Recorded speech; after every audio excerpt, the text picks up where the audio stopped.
If you own a Mac, there's a good chance that you're just using a fraction of what it can already do. And I mean features and settings that are already built in, not something you have to download or purchase or add to your Mac. I'm Jason. This is 10 hidden features on your Mac that you may not be aware of. You probably already know about Quick Look, where you can choose a file, press the space bar, and see a preview of that file, like an image, such as this one. But you can also do editing in this window without ever having to open up an app or export it to any other app. Just click the Tools button right there, and then you've got all kinds of markup you can do. And so if you're wanting to highlight something for somebody or change this file in some way, you can do the editing right here in the Quick Look window. So that's kind of nice, and something that I use quite a bit. If I don't want to pop open preview, just can do it right here. And then click Done when you're done, and the changes are saved. I recently did a video on the Apple Preview app and a lot of the hidden features that are there. But one of the things I missed is the ability to sign a PDF with stored signatures. You know, when you've got your toolbar here, you want to be sure that you also include the editing tools. So click there or hit Shift-Command-A to show that. And right here, you will see a list of the stored signatures that you've already got. Now, if you don't have any, you can hit Create Signature. And then you will go to, if you want to use it, your iPad with your Apple Pencil, it makes it easy, or your trackpad. It might be a little more difficult, but use your iPad with your Apple Pen, and you can sign like this.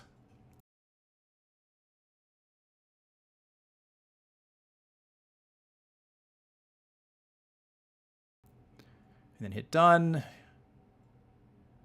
there you go. And now you've got a signature available that you can use on any form. And you can just drop it in. Basically, you can move it around wherever you want it on the document and then save. And now you have signed that form. So that's a great additional feature in the Apple Preview app. If you want to drill down more on that app, you can get to that video right here or down in the description. The third feature is the ability to batch rename files. So if you've got more than one file and you want to name all these files in a similar naming convention, just choose the files you want to rename, right-click on them, and choose Rename. And now it's going to give you this pop-up window that says, hey, do you want to replace some text or add text? And then you just go through the way you want it to work. So I'm going to say I want to name these, vacation. And you see that it will give you a number if you want to start with a number. So I'll say 01 or a 1 right there and hit rename, and it names all of these based on the way I set that up. So if you've got a whole bunch of files and you want a nice clean naming convention for them, that's the way to do it. Batch rename in the Finder. And again, that feature's been there a long time, and I think there's actually apps that people would purchase to do this, but it's right here in the Finder. So did you know with the introduction of macOS Tahoe, you can now customize the look and the color of folders, even down to one individual folder. So I want to show you how you do this if you haven't discovered it yet. If you're going to change all of the folder colors in your entire OS, well, you would do that in System Settings. So you go to System Settings, and under Appearance, right? And I want to change the color of my folders right down here. So, you've got one of these other colors, that's where you would do it. So now all of my folders are this color. But if I've got a folder that I want to have kind of a customized look to it for some reason, you go to right-click on the folder, go to Customize Folder. And then the way Apple does it, you're setting it up so that it has a tag on it. And if I change this to a purple look, I can say, all right, this is my hockey folder right here. Okay, so I've got a hockey icon on there. Or you can choose an emoji to put on there. And maybe this is a private folder. I'm nodding my head, shaking my head. Nope, don't go in here. And that's how you would set it up. And if you want to get rid of that color, right over here on the left shows you, basically it's a tag, but also coloring the folder. Just click the X, and it goes back to the default color of the folder. And you can see folders down in the dock also are the default color here.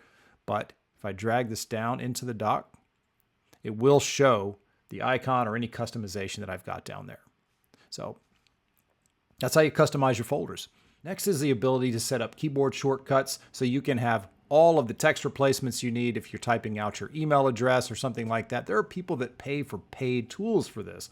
So go to your system settings, scroll down to keyboard, and choose text replacements.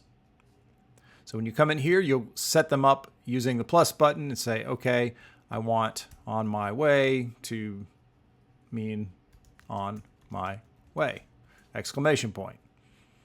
And hit add, then you're done.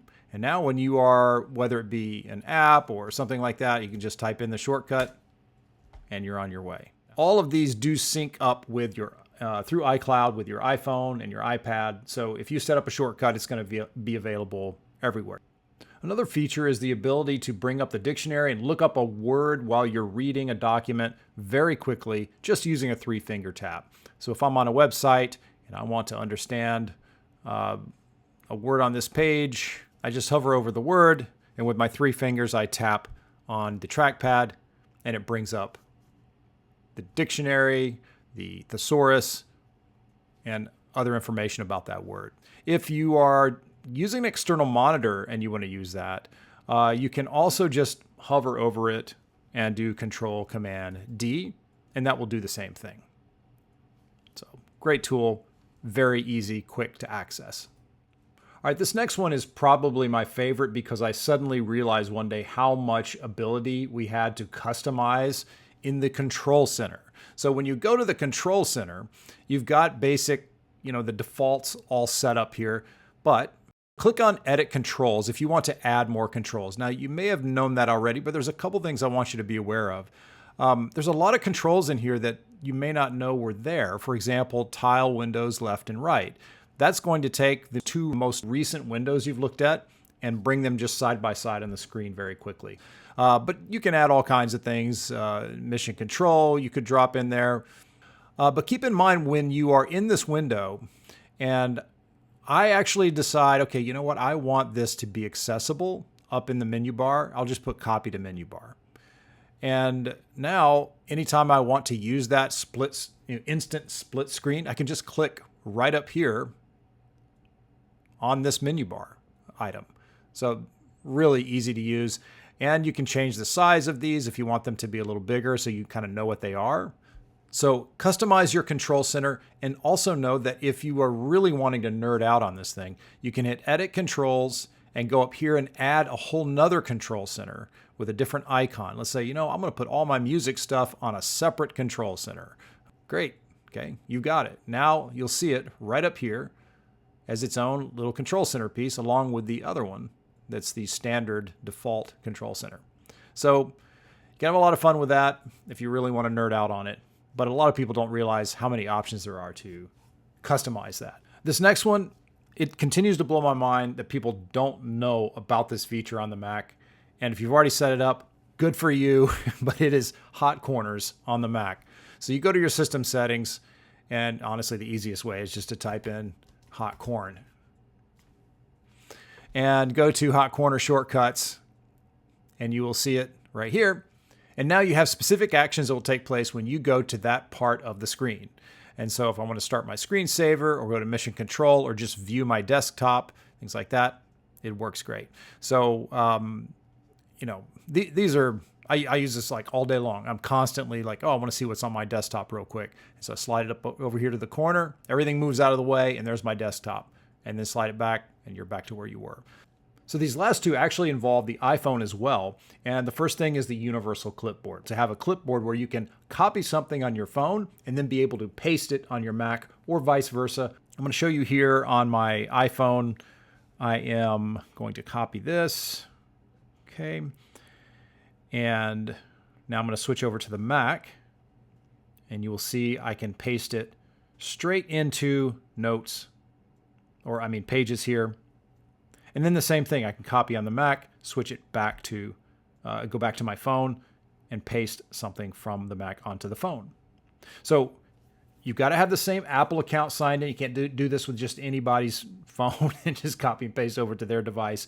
You've got to have Wi-Fi and Bluetooth on and handoff enabled. So just to be sure that you do have handoff enabled, here's where you would do that. Now this applies to the next two, this feature and the next one. So be sure you go to General, click on AirDrop and continuity, and right here in the middle, allow handoff between this Mac and your iCloud devices. Make sure that is on.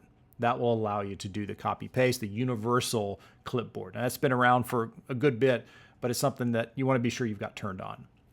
And the next feature that also uses the handoff and the continuity features is the ability to answer calls on your Mac using your phone app on your Mac.